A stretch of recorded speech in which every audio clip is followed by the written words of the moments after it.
So to all attendees, kindly mute your microphone throughout the session. So we'll be having a Q&A session at the end of the session. So kindly type in your questions in the chat box. I will be addressing them at the end of the webinar. So for information, this session is also recorded and also live streaming on YouTube. Okay, so Assalamualaikum and a very good morning to the Honourable Speaker, Prof. Dato Dr. Muhammad Isa Abdul Majid, Dato, Datin, professors, doctors, and fellow lecturers and researchers of UiTM. So on behalf of TNCPI Office and Research Nexus UiTM, I would like to welcome everyone to the Trgs 2022 Research Webinar Session with a vision of transforming research entities to global status. So thank you everyone for joining despite of your busy schedule. I hope everyone is in good health. So I am Natasha, your moderator for today. So today we are pleased to welcome Prof. Dato Dr. Muhammad Isa Abdul Majid, our invited speaker for today's webinar session. So how are you, Prof?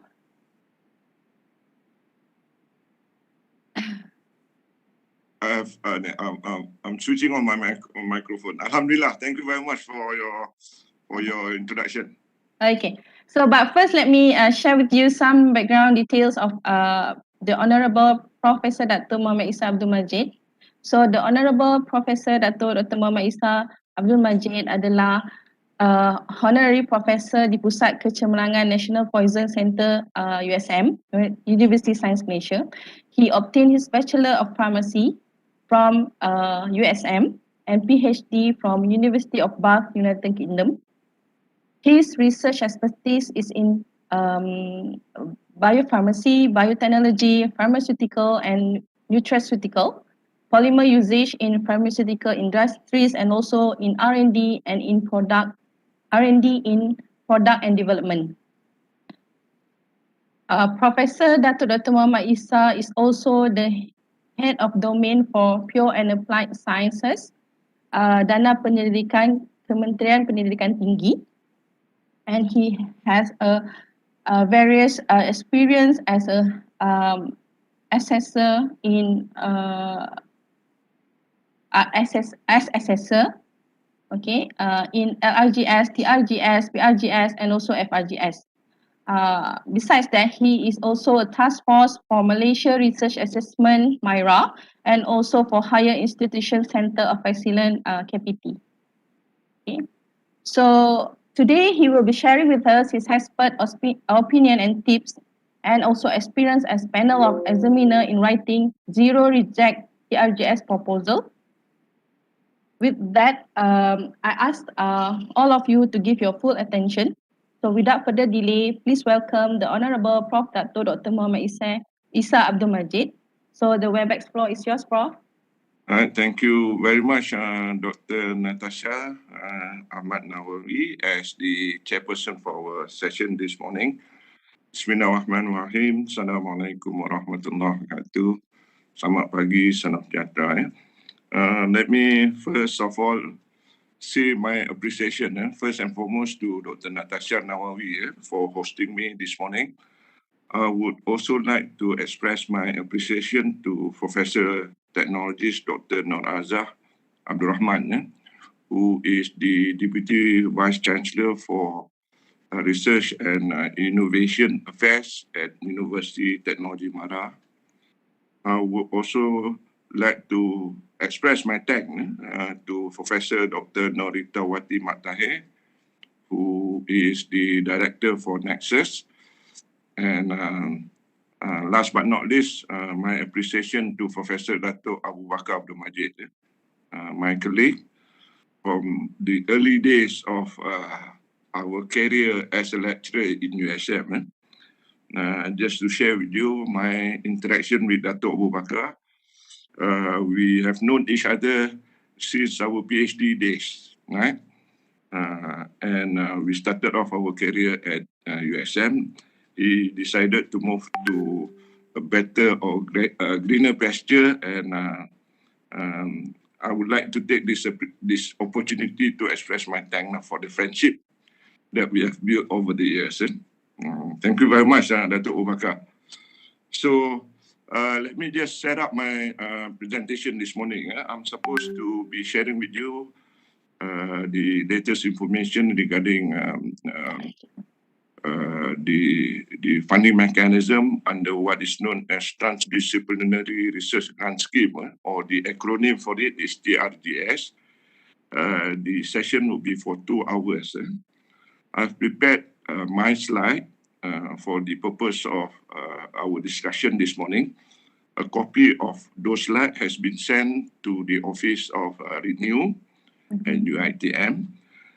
If there is a need for you to share, or if you want to have a second look at the presentation, by all means, you can request this slide from the Renew office. And if there is any further follow-up question regarding the presentation, I will be sharing with you my email address if there is a need for you to refer to me directly. But I think besides me, the other best person will be Dr. Natasha, as well as Prof. Noritawati, or you can refer to Dato Abu Bakar Abdul Majid, who is the RMC director. So the session will be for 2 hours. And I reckon I'll be using about 1 hour for me to present the latest information, and hopefully we'll be going into question and answer after my presentation. So that will be the arrangement for this morning session. If you need to just stop me, by all means, please stop me. If you think that I should be expressing myself in Bahasa Malaysia, just mention it in your request. And this is supposed to be a session where we interact. And I guess best thing is if you have doubts or if you have query about applying TRGS, it is better for you to just forward your question. Do stop me, and I would be going into further explaining what I know about TRGS. So let me just share with you my first slide.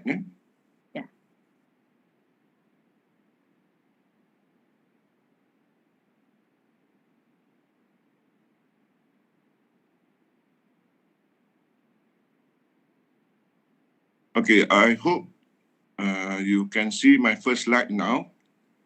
Yeah, yes. Okay, so what I've done is I've prepared the content of my slide in Bahasa Malaysia. But nevertheless, I would just be going into both English as well as Bahasa Malaysia during the presentation. I must apologize right at the start. The session for this morning supposed to be starting at 9:30. I put on my slide 9 o'clock, but the correction that needs to be made would be the time will now be 9:30 to 11:30 in the morning. So let me just introduce you to TRGS, Transdisciplinary Grant Scheme. Now this would be, to me, among the 4 major grant schemes provided by Ministry of Higher Education. This would be the toughest grant for you to get hold.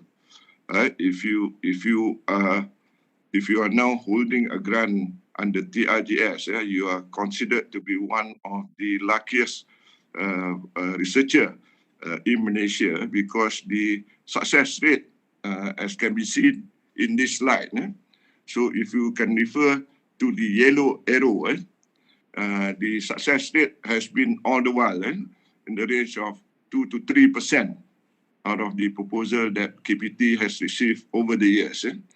So it is very challenging, but I hope with my explanation this morning, the process could be simplified, and the chances of you getting a grant under TRGS would be better through the explanation, which I'm going to share with you for the next 2 hours.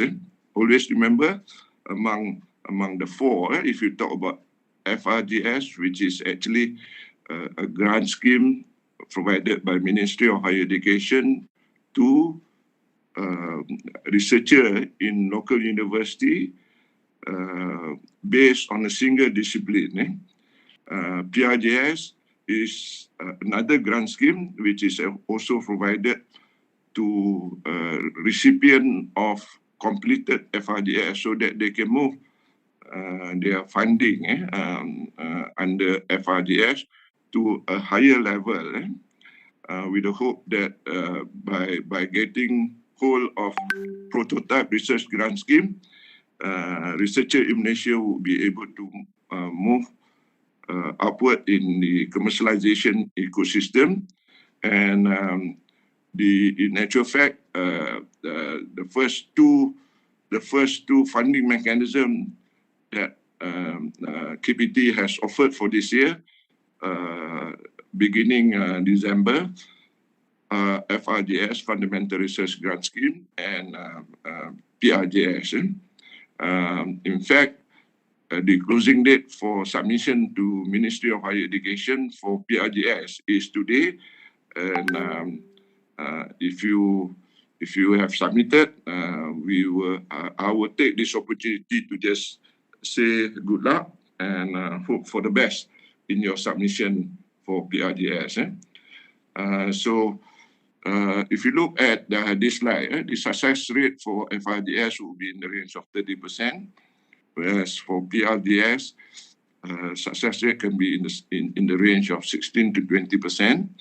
Now, the other two funding mechanisms provided by Ministry of Higher Education are Transdisciplinary Research Grant Scheme as well as Long-Term Research Grant Scheme. Now, the difference between TRGS and LRGS as compared to FRGS and PRGS, the submission for TRGS and LRGS has to be made or has to be applied on a team basis. And I'll be sharing with you how do you form a team so that you can apply for funding mechanism under TRGS as well as LRGS. Now, the other difference between TRGS, LRGS as compared to F and P would be the quantum of grant being allocated as compared to F and P, it will be higher. Now, the maximum funding being given under F would be a maximum of 250,000 per project, whereas the maximum grant allocated for PRGS would be as high as 500,000, whereas for TRGS and LRGS, the maximum quantum or the highest grant that can be offered under T will be 1.5 million, whereas for LRGS, it will be as high as 5 million. And for your information, for this year, 2022 cycle, there wouldn't be any opening for LRGS. So the three main grant that will be offered for 2022 would be F, P, as well as T. There wouldn't be any LRGS opening for 2022. Now, in terms of the amount being given by the central agency to Ministry of Higher Education for 2022 cycle, for these three grants would be in the range of 160 million. And what Ministry of Higher Education has allocated for, there will be about 10 million. And I hope you don't quote me in this sense. For TRGS this year, there will be only a maximum amount of 10 million being allocated for TRGS funding mechanism. So if you look at the maximum amount being allocated per program under TRGS would be 1.5 million per program. So based on the total amount allocated for TRGS, I can only say that based on this year funding, there will be up to a maximum of 7 to 8 programs to be approved under this year TRGS. So looking at 7 to 8 successful program for 2022, and this is to be completed among 20 universities. Yeah? So it is a very competitive grant as compared to P and F for this year cycle. So let me just emphasize again, the funding allocated for TRGS for this year would only allow for 7 to 8 programs to be approved by Ministry of Higher Education. And this is to be completed among 20 public universities as well as about 80 private universities. Yeah? So that would be some preliminary background as to the allocation being given by Ministry of Higher Education for this year education.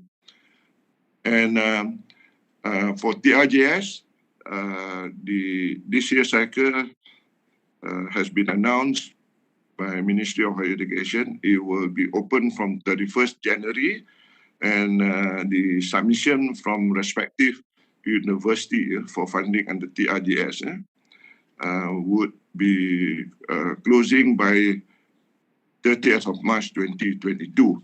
Now, what I've shown you in this slide will be the process that we have built over at USM, where if there is any submission from coming in from USM, from our researcher at USM, and they have to submit their proposal to our RMC office by the 28th of February, by the end of this month. And once the submission to RMC office has closed, then there will be the process of internal evaluation to be carried out by our internal evaluator from the 1st of March until 18th of March. And once the internal evaluator have completed their task in evaluation internally, RCMO would then be taking over, our RMC office would then be taking over to make sure that the proposal conform to the guideline as well as the implementation of TRGS as required by KPT. Now, good thing about TRGS, the quantum of funding for each program can go as high as 1.5 million, and the project duration can be as long as 3 years. So please take note, you can ask for maximum funding of 1.5 million, and you can carry out the research for as long as 3 years. I'm sure at UiTM, the management has been announced to all researchers within UiTM, but nevertheless, it will just be almost similar to what USM will be doing in terms of processing for TRGS application for this year. Now, as to my presentation, I'll be sharing with you the general information about TRGS. I will be sharing with you on the processing being done either at UiTM, which is the internal evaluation, and once the RMC office at UiTM has submitted all the proposal coming in from UiTM to KPT or Ministry of Higher Education, the processes that will be happening at Ministry of Higher Education. I'll be sharing with you the output, and I'll be going into providing example on how you develop a program for TRGS application. And I would also like to just mention here that the information that will be shared to all of you was derived from the presentation done by KPT to RMC director as well as to external evaluator or KPT evaluator on the 14th of January 2022. So, minta maaf Prof, mencelah. Yes. Mohon Prof besarkan slide boleh sebab okay, ada yang ini if you need to, my apology, for the slide presentation. But if you need to look at the detail, I hope you can zoom on your computer. Oh, okay. Okay. Now, this is what I can do if you say you need to, you need me to just go into further detail of what I presented on the slide. But it is good at the same time that if you want to look at the slide presentation, you can either zoom in using your computer, or you can just stop me and I will try my best to just zoom in. Okay? So that would be the two options that we are going to do. Yeah? Okay, sebab kalau daripada handphone okay, it's just that kalau melalui laptop dia macam sedikit kecil. So Okay, laptop tu they have to go into Zoom. Zoom okay. yes. Okay? Okay, terima kasih.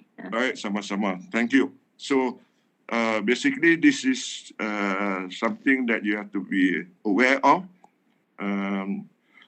If you are interested in submitting a proposal under FRGS, it is ongoing right now. It has been announced by KPT on 20th December 2021, and the whole submission from UiTM will have to go in by 16th of March 2022. And if you talk about PRGS, it was announced by the Ministry of Higher Education on 20th of December, and the closing date, the last date for submission from RMC is today, which is 9th of February 2022. So for TRGS, the announcement made by Ministry of Higher Education was on 30th January, and the whole process would be ongoing until 30th March 2022. So please take note of the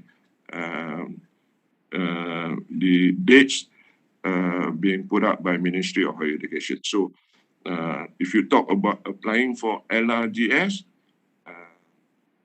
that funding mechanism will not be open for 2022.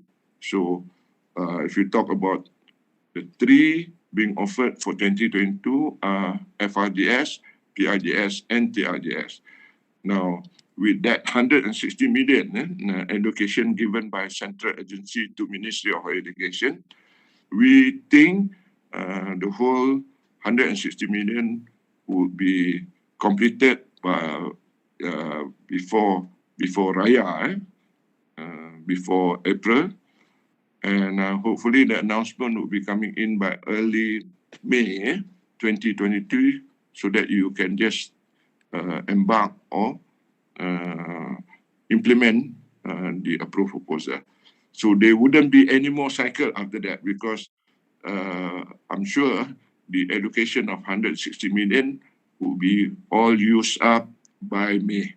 So if you are thinking of a second cycle for 2022, better do not assume that will happen for 2022. So if you are looking for funding by Ministry of Higher Education, please pick one of these and make sure you submit before the closing date.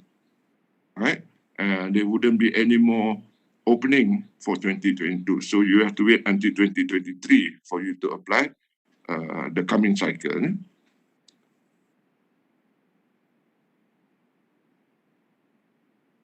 Okay, now I've given my basic information on the technical information that we have to conform to in making sure that whatever proposal that we wish to submit to Ministry of Higher Education and conform to the national priority areas.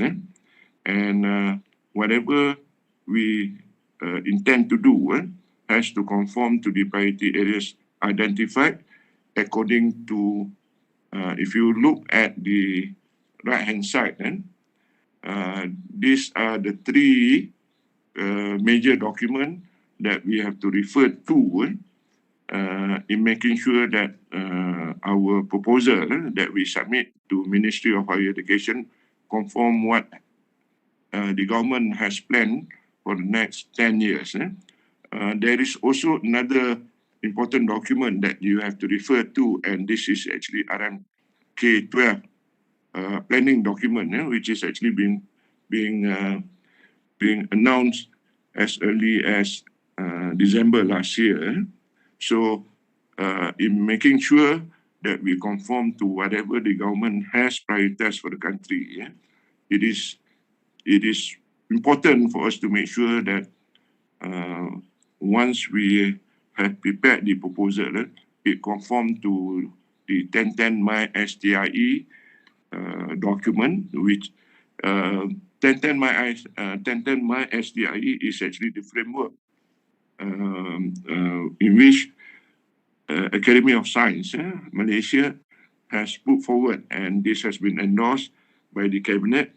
And 1010 My STIE would be the items or the project or the program that will be supported in order for the country to move from whatever that is available currently in the country, so that we have at the end of our project, it will be able to leapfrog the technology available in the country to a higher level, so that we will be on par with the technology available in developed economies. Now, the second important policy document is the Sustainable Development Goal. We have to identify our proposal in conformance to one of the 18 identified Sustainable Development Goal, which was generated by United Nations. And this 18 Sustainable Development Goal has been adopted by the Nation Cabinet, and in our submission, we have to identify one of the 18 SDG that the Government of Malaysia intend to look at in order to conform the Global Development Goal. Now, there is the third document, which is the the Shared Prosperity Vision, which was announced from last year, 2020, and this will last until 2030. Now, Shared Prosperity Vision is a 10 years development plan, which entail 2 5 years development plan. So, in conforming to the policy under a Shared Prosperity Vision, SPV 2030, we have to relate the proposal that we wish to submit to Ministry of Higher Education to one of the 15 key economic growth areas which the government has identified for the next 10 years. Now, the fourth document, which I'll be showing you after this, would be the RMK12 document. And what we need to be doing is we have to identify our project to one of the 9 target being set for the next 5 years under RMK12. So in our submission, we have to refer to these 4 policy documents. And in order for you to understand better, I think there is a need for you to look back at my presentation, which was organized by the Faculty of Pharmacy in Puncak Alam, and the PowerPoint presentation that I've shared with the Deputy Dean for R&D at the Faculty of Pharmacy, UiTM, has given full detail on how do we select one of the 10 SNT driver, one of the 15 KEGA, and one of the 18 SDG, plus also one of the 9 focus area under RMK12. Now, if you were to look on the left-hand side, right, for PRJS, whatever proposal, for FRJS, whatever proposal, we have to identify one of the 7 domains Now, my responsibility is towards pure and applied science. When we write up our proposal under TRGS, we have to relate our proposal to at least one of the 7 domains which will be involved in the processing of your proposal at Ministry of Higher Education. Now, since TRGS must comprise of at least three different domains, so the processing would be done at Ministry of Higher Education based on cluster concept. So you have to remember that there are 8 clusters which comprise of at least 3 of the 7 domains, right? Now, if we were to look at, say, for example, say, for example, climate change, right, which is this. Now, in order for the processing or the evaluation to be done at Ministry of Higher Education, for climate change cluster, which I picked as an example, there will be at least 3 of the domain leaders will be called in to assist the chairman for the climate change cluster in evaluation of the proposal. So what I would like to stress here, now if you intend to submit a program under TRGS funding mechanism, it is important for you to make sure that there must be at least 3 different projects under 3 different domains to constitute or to form a program. And when you submit it through your RMC at UiTM, once the program is made available to the head of the cluster under climate change, then there will be three related domain head coming in to assess your proposal. So it is important for you to remember that for you to submit a program under TRGS, you must have at least 3 different domains which will form 3 different projects. And since the maximum allocation would be 1.5 million per program, each project would be eligible up to a maximum of RM 500,000 for each project. All right. The most important point for you to remember here, based on this slide, you have to submit based on a program basis. Under each program, there must be at least 3 different domains which will represent 3 different projects. Right? And this program at KPT level would be evaluated by one chairman who will be performing his duty as the head of cluster, and as part of the committee to assess your proposal, there will be at least 3 domain head coming in to look at your proposal. And one of those things that we look at is the interconnectivity between the 3 different projects so that it conforms to the output expected for that particular program. Okay, so take note of the requirement for you to form a program. And I will be emphasizing this again towards the end of my presentation. Now, for this year, right, Ministry of Higher Education has come up with not 3 call for proposal. There are 4. Right? This is something that was prepared earlier. So for this year TRGS, there are 4 call for proposal. Right?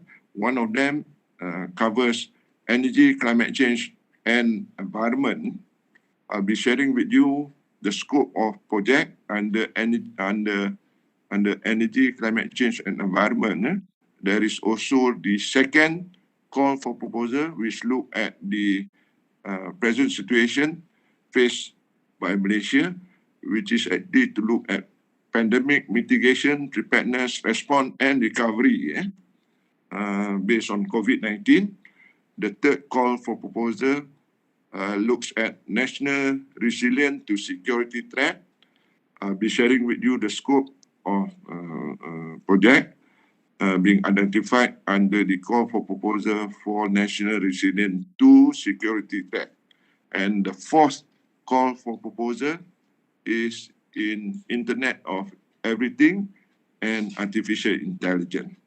So in order for you to come up with a program that should at least comprise of 3 different projects coming in from 3 different domains, I will be showing 2 examples on how do you conform to the 4 call of proposal.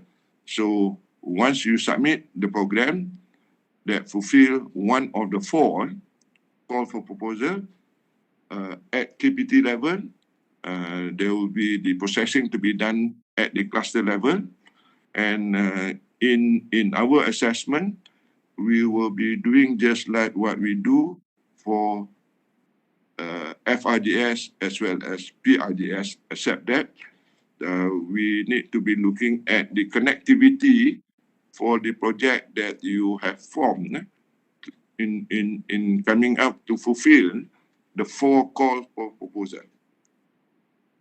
Now, next thing is there is also 2 other important documents which Ministry of Higher Education has put up. The first document is on the manual for TRGS. Now, the manual described to you on the criteria, the eligibility criteria for the researcher to apply under TRGS. And among other criteria being put up by Ministry of Higher Education, you can go as long as 3 years to complete the project, and you can ask for a maximum of 1.5 million for 3 years for this for each program, for each approved program. Now you have to remember the most important point here. If you were to look here, each program, each program that you wish to apply under TRGS, there must be at least 3 different domains.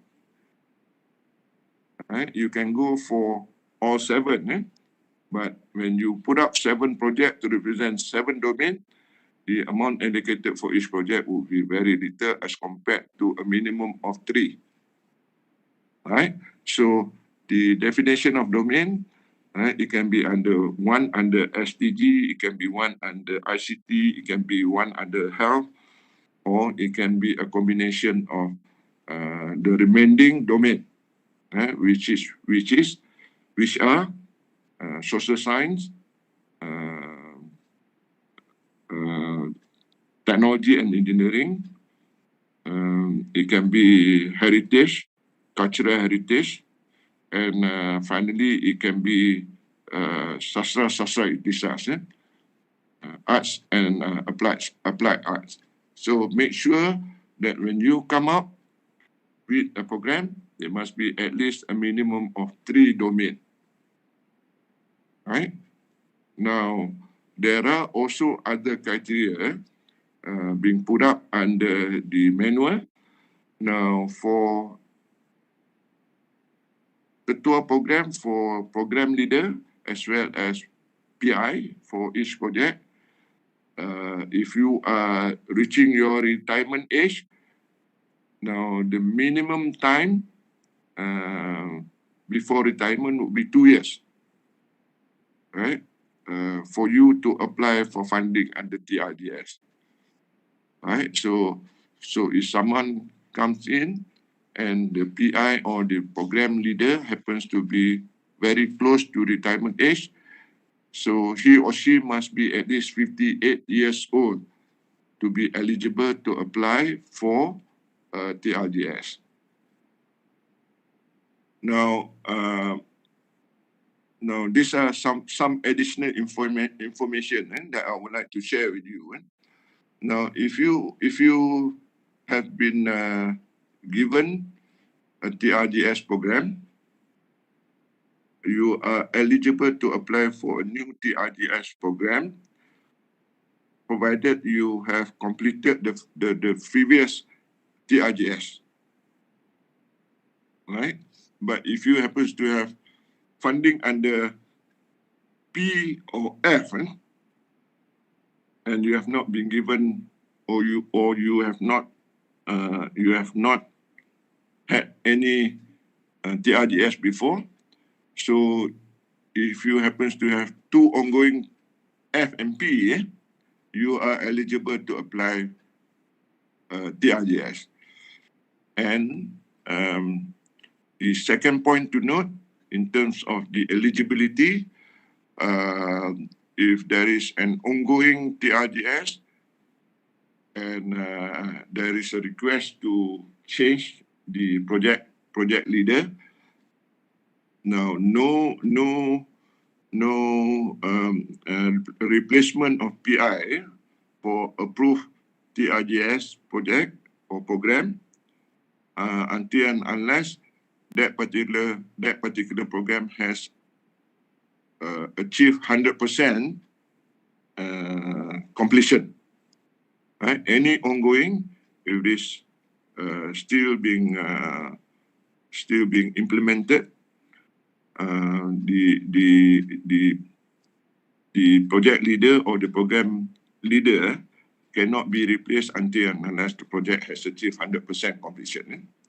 Now, the other thing that the other criteria that Ministry of Higher Education has also put up as part of the manual. Now, the program leader, now you have to remember, when I say program leader, would be someone who heads, right, who lead the three projects. I'm giving you a situation where there is a program comprising of three different projects under three different domains. Now, the head of the program for this year must be at least a professor or an associate professor. It used to be for last year in TRGS submission, the program leader can be a senior lecturer, and Ministry has approved TRGS program based on the project or the program leader who is a senior lecturer. But for this year, the condition has changed. The eligibility for a program leader must be at least a professor or an associate professor. Right? Now, if anyone if the program leader or project leader, if you were to look at the second criteria, if the program leader or the project leader goes for sabbatical leave of at least 3 months, not 6 months, then the program leader or the project leader will have to give up leading the program or the project. And when he or she has completed the sabbatical leave, he can then take over the project. So that would be the second requirement. Now, if you talk about expatriate within UiTM, the program leader has to be a local, whereas the project leader can come from the group of expatriate staff. Expatriate staff are not allowed to lead a program under TRGS. And if you talk about project leader coming in from the expatriate group, there must be at least one local researcher who would be appointed as next appointed leader. Right? So that would be the other eligibility criteria. Right? And if you talk about your submission under TRGS, this is through my grant. The mandatory requirement is there must be pattern search being done for the 3 projects. There must be LOI for the 3 projects under the program. And there must be also submission of the risk management for the 3 projects under the program. All right? So that would be things for you to remember. Now, if you talk about RMK 12 document, Ministry of Higher Education has also mentioned that it has to fulfill the 9 focus area under RMK 12. And one of those things that you have to take note, say, for example, if you talk about climate change, environment, now the project or the program being submitted has to accelerate green growth, as can be seen here. Now, the other thing that you have to also remember, right, spurring economic growth is also another criteria. And if we see that in your submission, if we see that the program would lead to economic growth of the country, this would be given a very high merit under the scientific consideration, right? Because as you can see, right, in the country right now, there is an urgent need for new economic growth being identified. And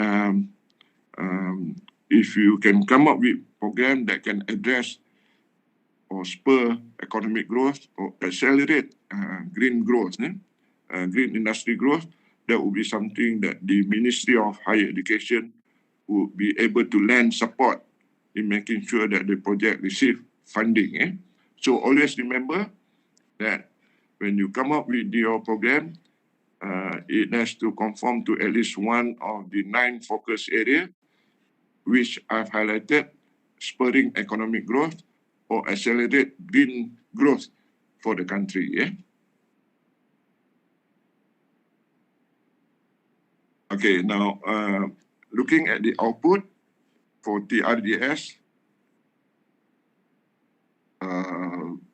the two main requirements in terms of talent, right? Now, if you talk about 3 projects under a program, each project must at least produce 1 PhD or 2 masters. So if you talk about a program comprising of 3 projects, there must be a promise to say that the program would deliver 3 PhD or 6 masters, or it can be any combination between 3 PhD and 6 masters. All right? So that would be the primary output being identified by Ministry of Higher Education. Now, if you talk about publication, what Ministry has said for each program, there must be at least 8 publications being promised as the output for the program. And this 8 must be in Web of Science or Scopus. And out of the 8 publications, 2, if we talk about for domain involving STEM, science, technology, engineering, and mathematics, 2 out of the 8 publication must be in Q1. Whereas if you incorporate sastra, sastra itisas, sains sosial, warisan alam budaya, for this 3 program, you are allowed to produce out of the 8 publication, 2 publication must be in Q1, Q2. Right? So basically, anything that is lower than Q1, Q2 under the Web of Science, then that would not be accepted as acceptable output under TRGS. Now, for the third output, which is IP, there must be at least one IP per project. Right? Now, this one IP can be trade secret. Right? So basically, if you are taking into consideration 3 projects under a program, so there must be at least 3 IP being generated, and this can be from patent. It goes all the way up from patent down to trade secret. Number 4, right? In terms of the impact, the least that you can do in terms of the impact, you have to state that your program will comply to one of the 9 focus area under RMK 12, which can be spurring economic growth,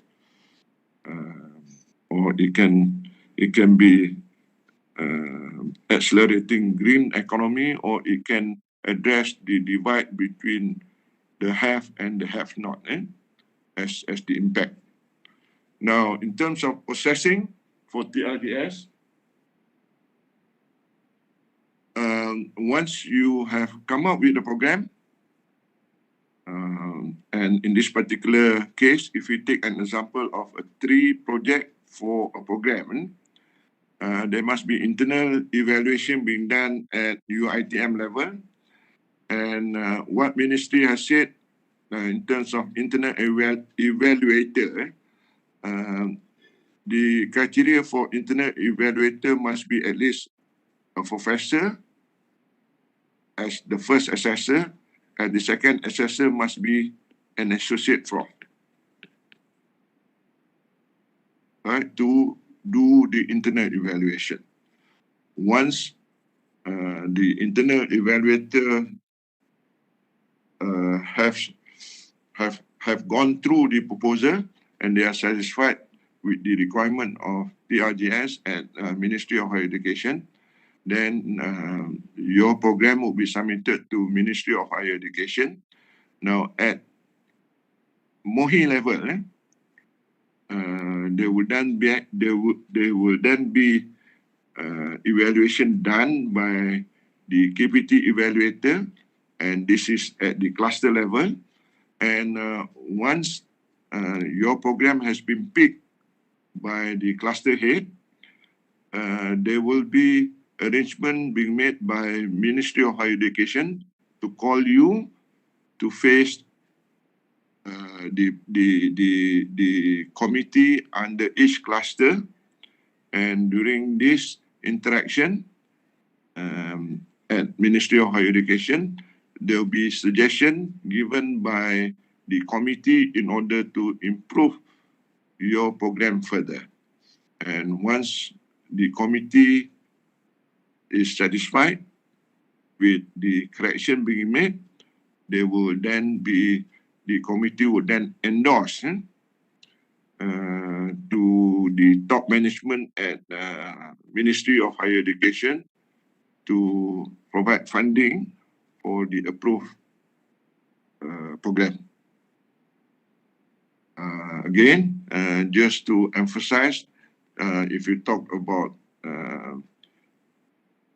completing the additional information under the menu for migrant, for TRGS, it is actually compulsory for you to do patent search using the apps nans.org.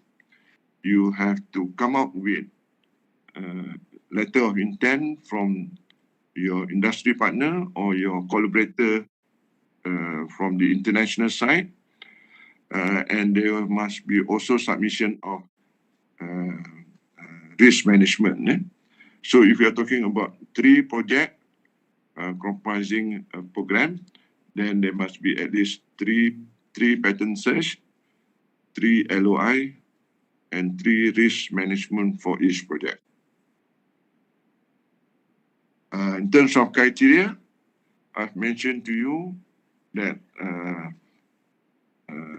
the division of the score will be according to 5 main criteria.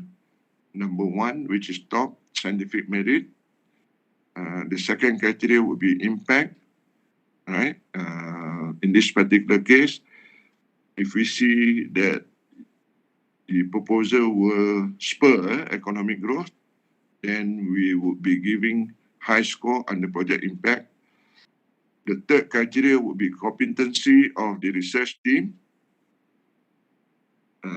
Good that when you come up for the 3 projects under 1 program, for each project under the program, you have a balanced team of researchers. Now, what do I mean by a balanced team of researchers? There should be at least 3 different cohorts comprising of a professor, an associate professor, and a senior lecturer. Now, we also be looking at the 4th criteria in terms of score, which is actually to look at research and innovation ecosystem. Under this criteria, things that we look for would be equipment availability within UiTM. We will also be looking at, if we talk about patent or IP support, whether RMC or the Nexus will be providing support in terms of assisting the researcher to come up with IP. It can be either a copyright where you have to pay 50 ringgit for a copyright. And the final criteria that we assess the program would be translational potential, and we would be looking at the LOI provided and see how strong the commitment being given by the industry partner or the international collaborator in making sure that the project can be a sustainable project once the funding provided by TRGS has been completely utilized. So that would be something for you to note. Right? There will be 5 criteria. We will be looking at scientific merit. Second thing will be project impact. Third will be the research team. Number 4 will be research and innovation ecosystem, looking at whether within UiTM there will be innovation office coming in to assist in terms of patents, patent filing, or getting copyright from my IPO, or looking at whether you have trade secret inventory system within UiTM. The last criteria would be the letter of support given by industry partner or the international collaborator. I will be moving on to the overall criteria based on what I've stated here. Now, this would be contributing to about 100% score, 100% maximum score. Now, if the program based on the assessment was given 85 and above, a score of 85 and above, then the chances of that particular program getting funding would be high. If it is 85 and above, the chances of being funded for whatever budget request would be very high. And you have to remember that the track record that we have for TRGS funding at Ministry of Higher Education so far has indicated a 2% success rate. So make sure when you come up with your proposal for the program, it has to be very solid in order to get the funding under TRGS. Now, in terms of funding, these are the vote allowed for you to asked from Ministry of Higher Education. Vote 11,000 would be for the GRA. Vote 21,000 would be for fieldwork, right, for travelling and transportation. So if you intend to have fieldwork within your program, you can ask for the budget on the vote 21,000. If you need to go into rental of computer, you can ask funding on the vote 24,000. Vote 27,000 would be for consumable, chemicals, reagent. Vote 28,000 for any minor modification.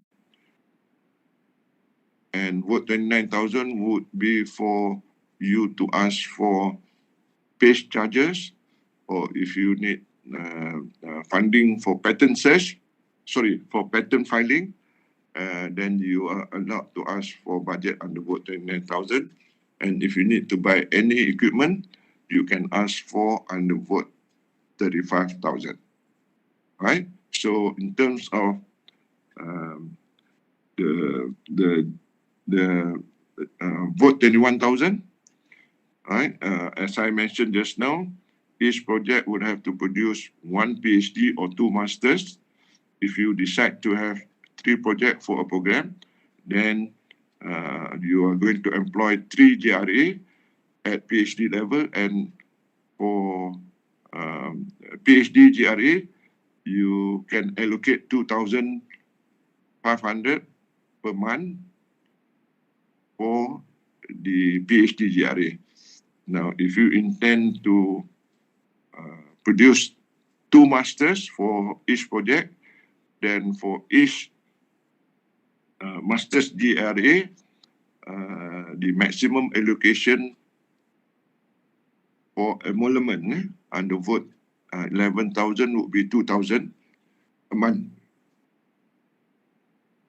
Now, in terms of vote 35,000, you are not allowed to purchase computer. If there is any special request, you can do so, especially for call proposal under AI or ICT. You can ask for special request for you to get computer, high-end computer, during your interaction with the committee at KPT level. Things that you are not allowed under vote 35,000. Please take note, these are the 9 items that you are not allowed to purchase under vote 35,000. Dr. Natasha, can I take a break? 5 minutes break? Okay, sure. Okay. All right. If there is any question, we can have this opportunity for question and answer first. Okay, after the 5 minutes break, sure. Okay, right, sure. Thank you. Thank you.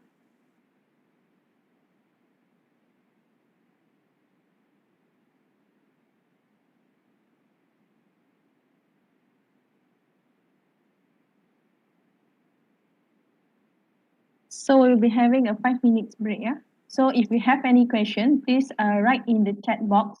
So I will read out the question for you. And if you have, if you want to ask the question directly to the Honorable Professor also, can. Thank you.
Okay.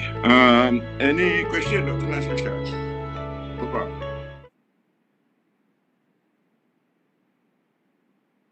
Dr. Natasha? Oh, sorry, I forgot to unmute. Okay.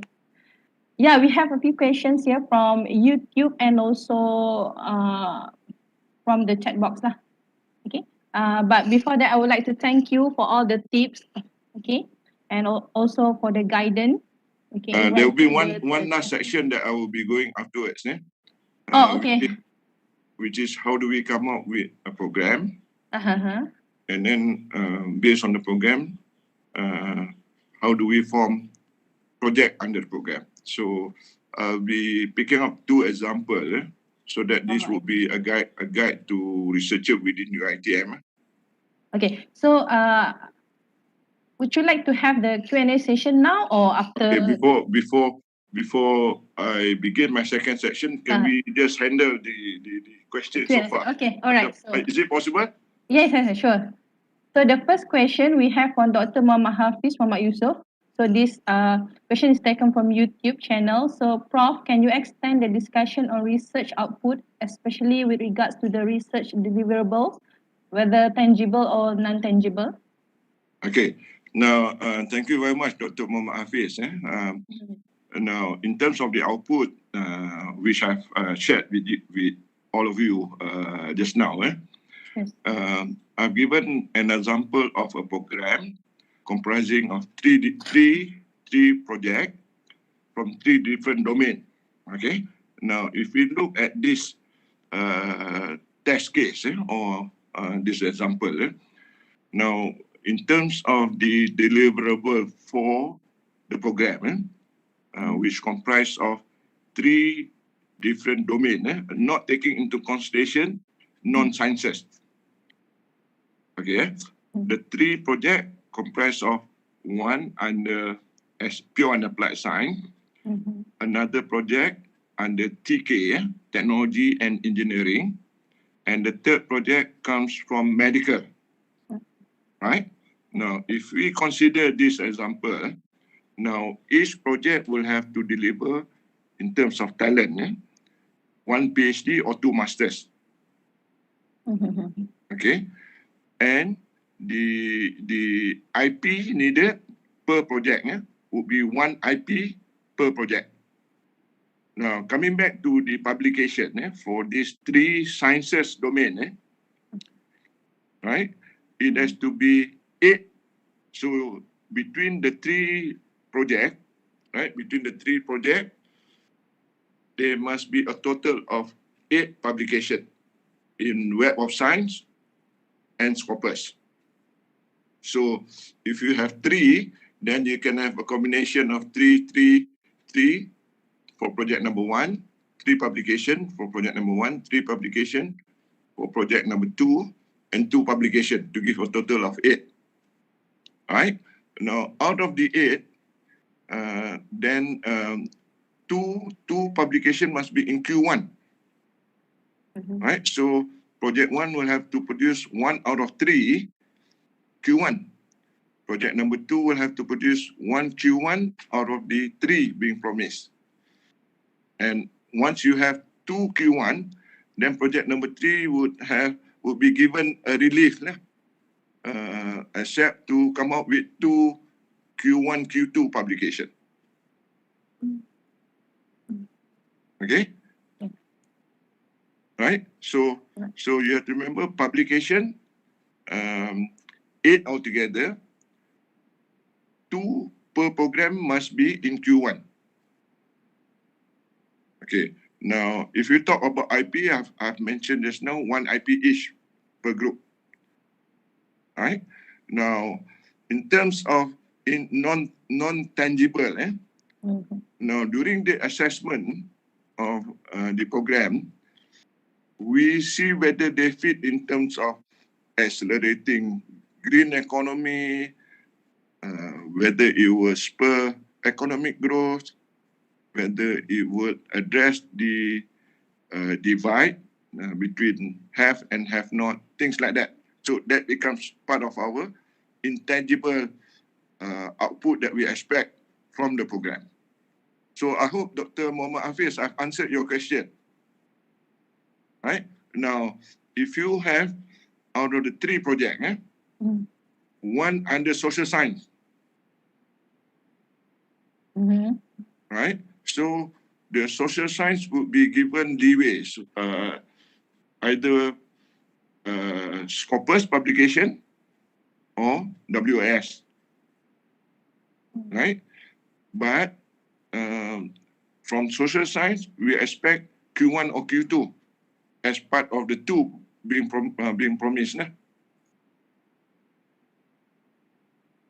I hope the 3 project for an example of a program has been fully described to you, Dr. Hafiz. Boleh, can we move on to the second one? Okay, so we have another question from YouTube as well. So from Dr. Zalina Samadi, Assalam Prof. May I know what is the maximum budget allocation of the TRGS? Okay, now the maximum would be per program 1.5 million. Now coming back to the example of 3 projects, right? If we talk about maximum of 1.5 million for 3 projects, so each project should be getting a maximum of 500,000 each to give a total of 1.5 million. Okay? Next question. Boleh kot? Boleh, okay. So we have another question from Dr. Anida Yusof. Assalamualaikum Dato. Untuk pembukaan FRGS dan PRGS, KPT membenarkan penyelidik untuk memohon kedua-dua skim penyelidikan pada masa yang sama. Jadi adakah penyelidik yang memohon FRGS atau PRGS 2022 boleh juga memohon TRGS 2022? Okay, now if we apply the same standard being put by KPT for FRGS and PRGS, right? Now the condition being put up by KPT for this year cycle, any researcher can apply F and P at the same time. Now, if these 2 submissions are approved by KPT, then the PI will have to decide for the second approved project that particular project has to be given to the next appointed leader. Right? So at any one time, a PI can only lead 1 project. Right? So using the same principle for TRGS, if any researcher within UiTM wishes to apply F, P, and T at the same time, and all 3 are successful, so the PI will have to take only 1 approved project. Now the other 2 would then be given to the next appointed leader. And it is important that for the next appointed leader, because of the condition that it has to be from 3 different domains now, right? So the next appointed leader will have to be from the same domain as the PI, as the original PI. It cannot be someone from a different domain. Okay. Okay? Okay. So last question. So we have here from Dr. Anida Yusof again. So evaluation at institution level will involve 2 assessors. Will the 2 assessors evaluate based on the whole program, or will they evaluate based on each project comprises of 3 different domains? Okay, now I think in this sense, it will be up to Nexus as well as RMC to dictate what would be the way to go about internal assessment. Now, at KPT level, the committee, the cluster committee, comprised of more than 3. They will be during the face-to-face session for any selected project to come up and discuss with the cluster committee at KPT. So there will be at least, I would say, 6 professors coming in. So the requirement being put in by KPT, in which the internal assessment has to be done by 2 assessors. That is the minimum number. In order to smoothen the internal evaluation, it would be good for UiTM to appoint more than 2, so that the assessment can be done at the committee level rather than depending on these 2 assessors. Right? But I'm not going to tell you how to go about doing the internal assessment, because this would be the prerogative of Nexus as well as RMC Director.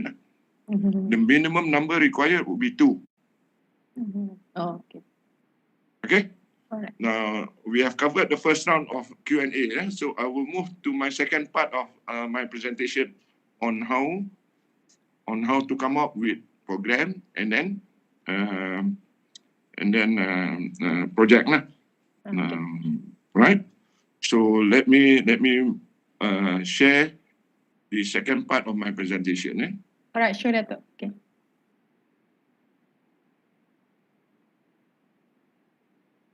Okay. Can you see my slide? Yeah, can. Okay. So now I've mentioned, I've given to you information under the guideline to TRGS. Now, there is also the second document, which is known as Tabir Urus Dana Penyelidikan. Now, this is actually relates to how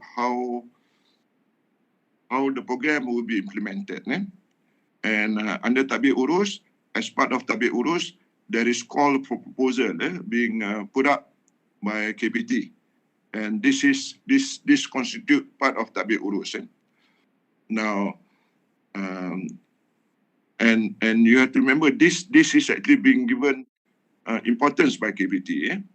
Now, if during the implementation of the TRGS program, the program leader or the project leader has to go for sabbatical leave of more than 3 months.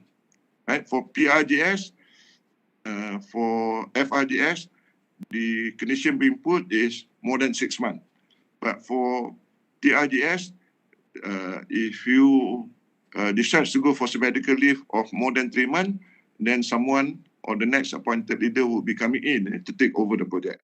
Once you have completed your sabbatical leave, you can then manage the program or the project again. And then there is also another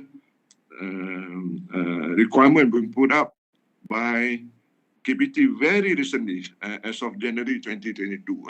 Each project, there must be at least 5 researchers within the project. Right? So you have PI, you have next appointed leader, and 3 more co-researchers. Right? Now, since LRGS will not be offered this time around, so the second bullet here, right, untuk grant LRGS, this does not apply. Right? But the maximum number allowed for each project under LRGS will be 8. Now, I forgot to share with you the difference between LRGS and TRGS. Now, for TRGS, the 3 different domains for the example of a 3 project which constitute 1 program. These 3 different projects can come from within UiTM. You don't have to get external co-researcher from outside. You can have external researcher as part of your group. But if there is a need for you to bring in PI from outside UiTM, you are only allowed to bring in PI from outside UiTM to one of the 3 groups. It is best that for TRGS, the 3 PI and the program leader come from within UiTM. Now, for LRGS, when you talk about 3 different groups, the 3 different groups must be from the 3 different universities. So that's the only major difference between LRGS and TRGS, right? If you talk about TRGS, let me emphasize again, the 3 projects within a program come from within UiTM, whereas the 3 projects for 4 LRGS come from outside UiTM. You have to appoint PI from 2 other different universities. Right? So for TRGS, always remember, it is within UiTM. Whereas LRGS, you have to have inter-university as part of your program. And then in terms of utilization for the funding under TRGS, for attendance in international conference, this is only allowed for presentation which would later derive a full paper in index journal, either Scopus or Web of Science. Right? And this usually comes in your 2nd or 3rd year. Right? When you request for budget for you to attend international conference under vote 21,000, you can put it up, but this should be coming in during the 2nd or the 3rd year. Now, you are not allowed, Ketua Project, PI, will not be allowed to use for purchasing of other things which is not part of your budget request. Okay, and then in terms of publication, for 2022, you have to state in your acknowledgement, part of the publication, there would normally be a section on acknowledgement. You have to state clearly in your publication that you have received funding from TRGS, and the reference number that you have to put under acknowledgement will have to state TRGS funding from Ministry of Higher Education and the reference number for that funding based on the reference number given by Ministry of Higher Education. Now, if you produce your publication from 2 different sources of funding, right? I'd say for example, you publish it using TRGS as well as FRGS. Ministry only recognize publication for TRGS program. If you put TRGS as the first grant, right? If you place TRGS as the 2nd funding support that you receive, that would not be allowed by Ministry of Higher Education. And as of 2022, you are required to produce 1 IP per project. Now, the IP can be in the form of trade secret, which is actually internally managed within your innovation office at UiTM. So there has to be an inventory for trade secret, and you have to provide evidence that you have registered the trade secret within the innovation office at UiTM. Now, the other aspect about the manual or the guideline, right? Ketua program, the program leader must be Malaysian, right? Ministry will not accept for program leader to be expatriate, right? And then Ketua program, as if you were to follow, it says here, grant ini terbuka kepada kaki tangan akademik, profesor atau profesor madya di universiti awam ataupun swasta sebagai ketua program. Right? Ketua program for this year onward, he or she must be a professor or associate professor. Last year, Ministry of Higher Education allowed for ketua program to be from senior lecturer. But for 2022 onwards, it is only professor or an associate professor eligible to become program leader. But for project leader, no issue about senior lecturer heading a project. And The other thing for you to take note is your proposal, either for program or for project, will have to conform to the 4 core proposal. It's either one of the 4, and these 4 call for proposal are energy, climate change, and environment, or pandemic mitigation, preparedness, response, and recovery, or national security, national resilience to security threat, or artificial intelligence, or IOE, Internet of Everything. So this would be the 4 call for proposal.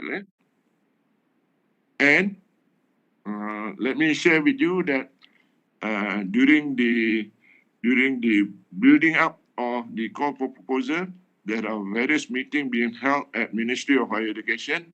And the last meeting among the stakeholders, we do have the industry stakeholder coming in to discuss about the call for proposal. And if you need to refer to further information about call for proposal, Dato Azizan here will be responsible for climate change. I can't remember the name for Prof. Now, this guy here is responsible for national resilience to security. Prof. Ku Rohana is responsible for core proposal for AI and Internet of Everything. And if you talk about pandemic, Prof. Noor Azmi from USM in Kubang Krian is the main focal point if you need more information on pandemic mitigation. Now, I'm just emphasizing again in terms of the output. Now, if you look at these four call for proposal for climate change, energy and environment, you should be looking at this 6 scope: deforestation, greenhouse gas inventory, coal, methane, transportation, and last one is sustainable agriculture system. Right? It should be looking at this 6 scope being identified under call for proposal for energy, climate change, and environment. Now, what I've done here is to explain further about sustainable agriculture system. And one of those things that is happening globally, there's been a lot of research being done on hemp, which is a family of marijuana. Right? And hemp is said to be able to absorb carbon dioxide in the environment 3 times higher, more efficient as compared to other plants. Right?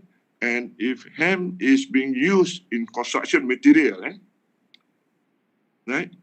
Once you put it into any construction material, the carbon trap within the carbon being trapped, the carbon dioxide being trapped in hemp would be stored as part of the construction material. So if you do a pattern search on hemp and using keyword like hemp, climate change, you see this profile coming up, right? Which is something that we are looking for when you do pattern search. Now, if you do further, I'm giving you an example of hemp as one of the new commodity as part of sustainable agriculture system. Now, in terms of fulfilling one of the 9 focus area under RMK 12, now looking at the US market for 2020, hemp is expected to generate income of 3.6 billion USD in the in the global market.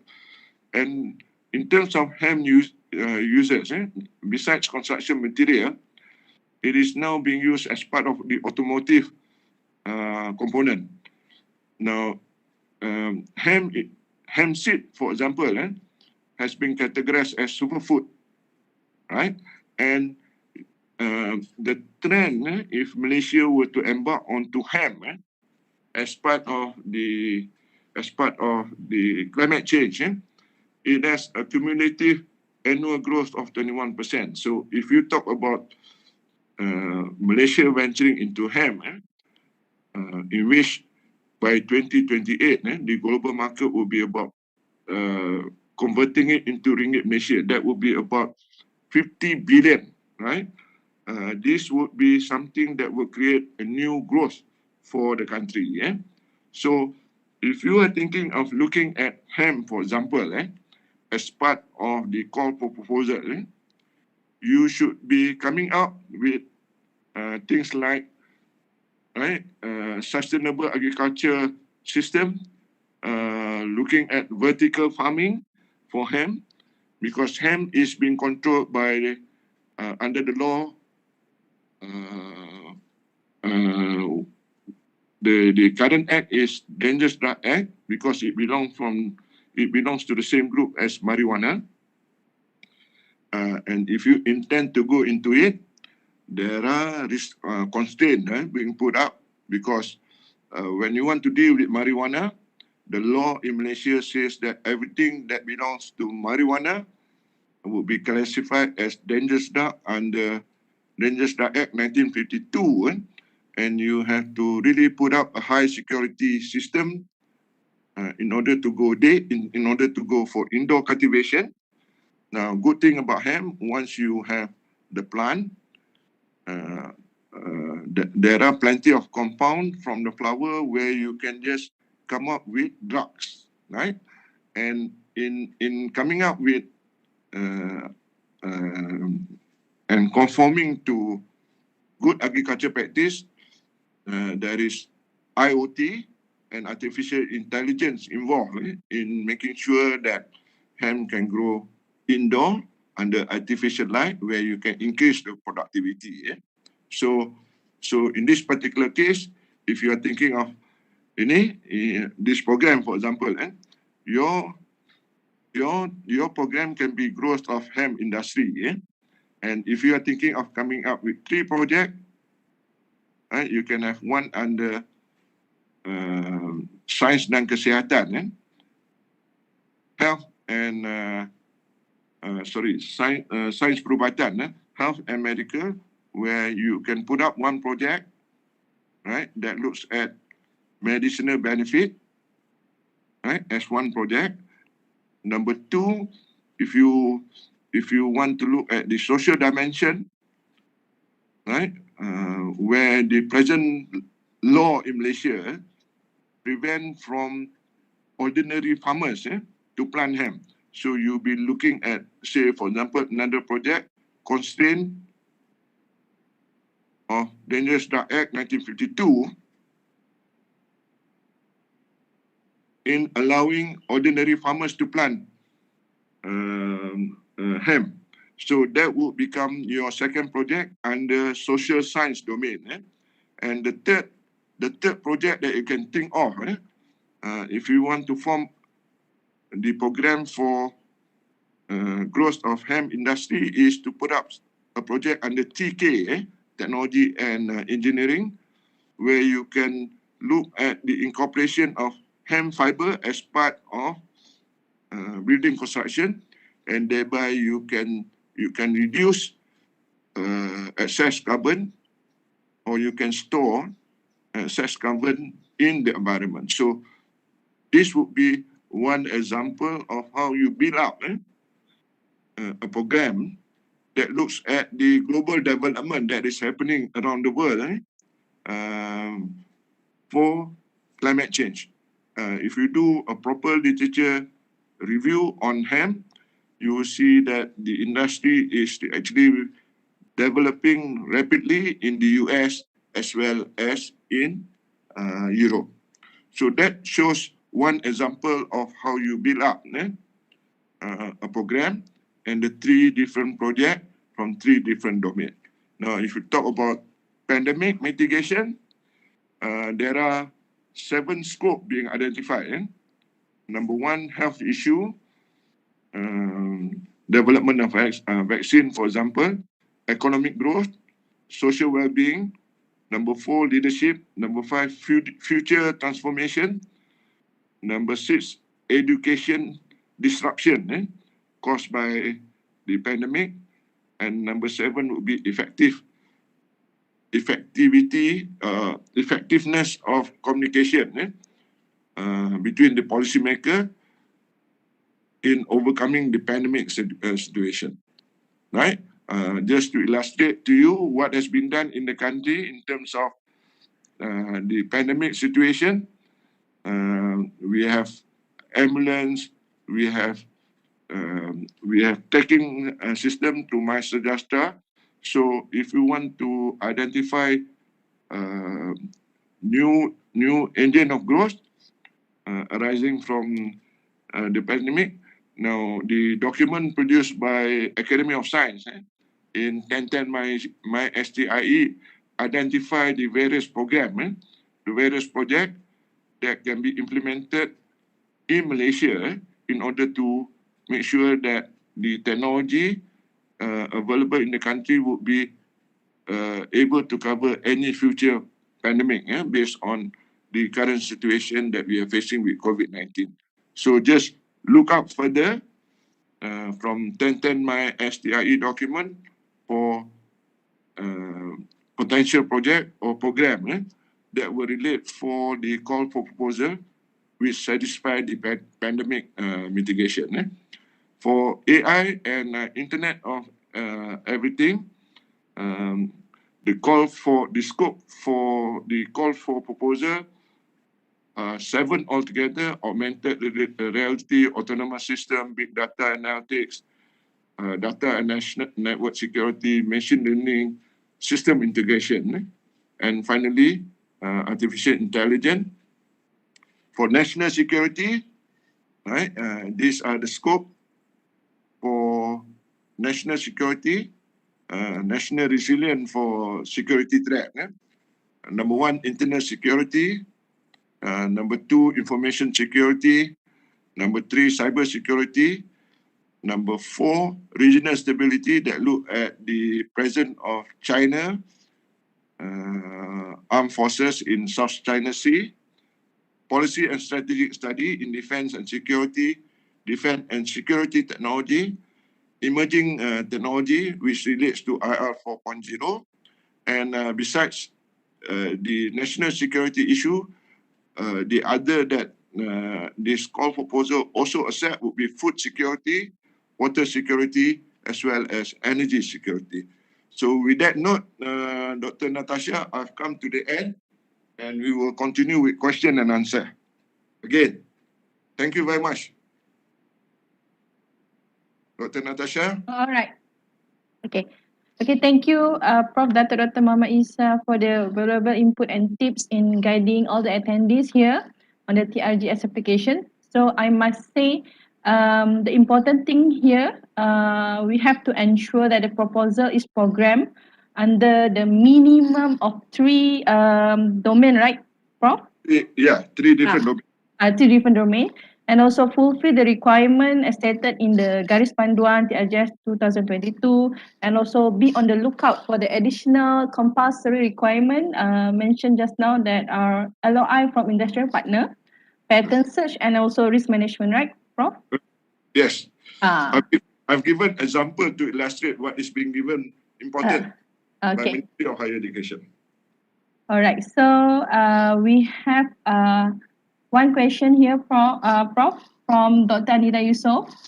The 7 to 8 programs eligible to be awarded with the current fund allocation for TRGS 2022, will it be equally dispersed among the 4 identified teams or CFP? Approximately 2 programs per team. Okay, now I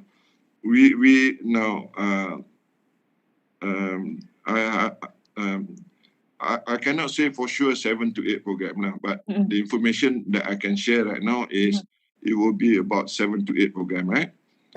Assuming it is about 8 program now.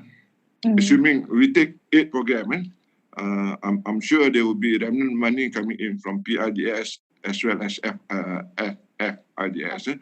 The last to be processed would be TRGS for this year cycle.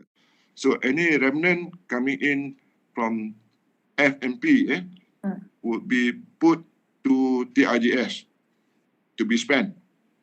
Right? So assuming that there will be 8 program for a maximum total of 1.5 million for each program. So I would agree with Dr. Anida that we have 4 call proposal.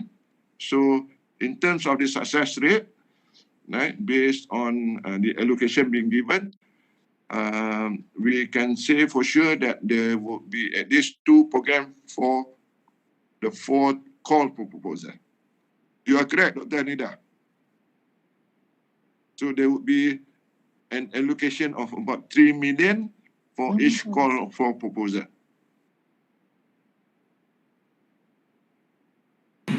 Dr. Nasha, boleh lalu untuk tanya soalan pada Dato'? Boleh, silakan. sila. Okay, Assalamualaikum Dato'. My name is Oscar.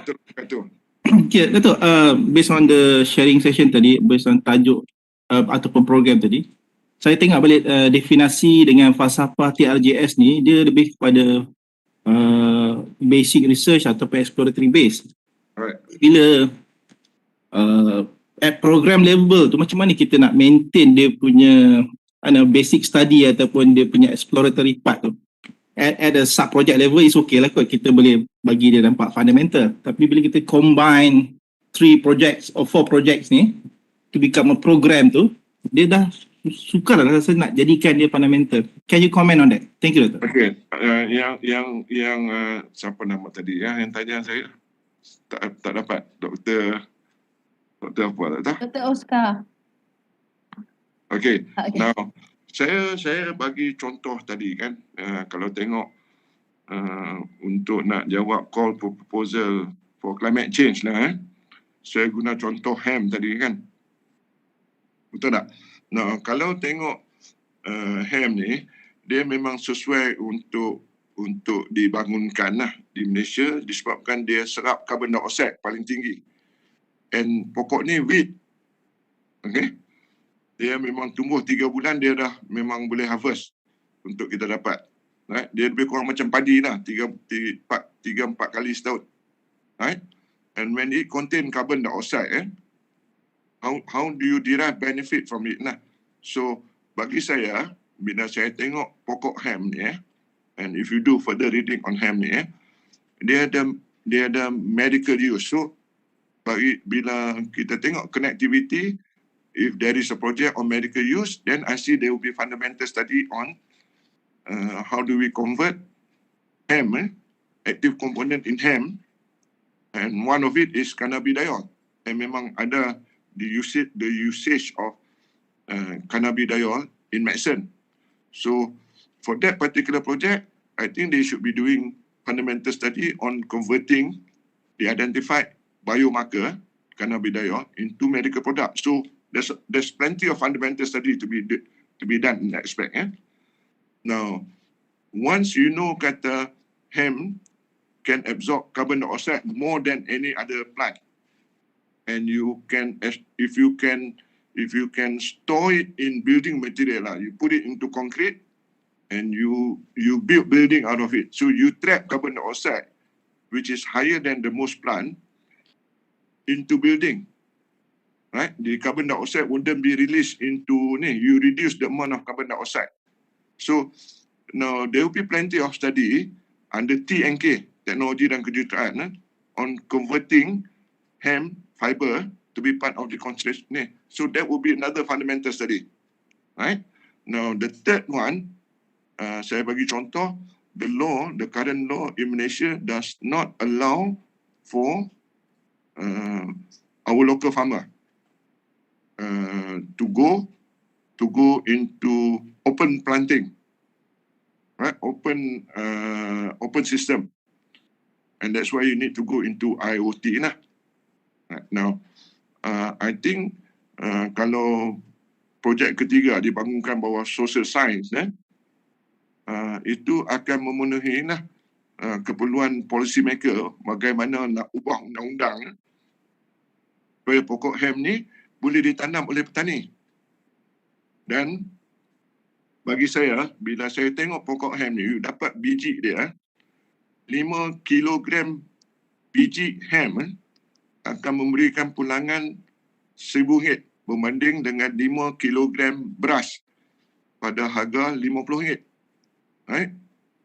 So, if you look at all this opportunity, so eventually, you tengok program tu akan cuba melihat kepada 1/9 matlamat di bawah Rancangan Malaysia ke-12, which is actually to spur new economic growth. Right? So program tu dia perlu menerangkan berdasar penerangan tentang program melihat kepada 3 perkara yang dijangkakan membolehkan hem digunakan secara meluas di kalangan petani . Boleh. Program tu is very descriptive. Dia bukannya you kena buat research. Okay. Saya rasa saya dapat point. Thank you, Dato. Right. Terima kasih Saya pakai contoh hem lah. Tapi if you do... Okay. I got it lah, dapat dia punya, sebab nak align dengan orang kata apa, dengan dia punya falsafah TRGS dengan dia punya definasi tu, dan juga nak align dengan all the government punya initiative. Yes, dia kena align. Okay. Alright, thank you, Dato. And then ada interconnectivity lah. Yes. Tiga projek ni bermatlamat untuk memperkenalkan hem sebagai industri baru di Malaysia. Okay. Thank you, Dato. Clear. Okay. Right. Is there any more questions? Saya haraplah Zakut Dr. Natasha. Okay. Okay, Prof. Dato. Okay. So with that, sebelum tu, I would like to remind to all the attendees to fill up the attendance form. Okay, so the form will be open for 10 minutes. So I guess we have reached the end of the webinar session. So I would like to thank you, Prof. Dato Dr. Muhammad Isa, okay, so for the time and also for the valuable input for today's webinar session. Okay, thank you, Prof. Most welcome. If there's anything, saya lupa nak bagi saya punya email address just in case if you need to do further consultation. My email would be isa_majid alright. at usm.my. Okay, I'm typing it now. Okay, you boleh share too. That would be good now. Okay. Okay. No. EDU tak ada, Dr. Natasha. Alright. Sorry. Okay.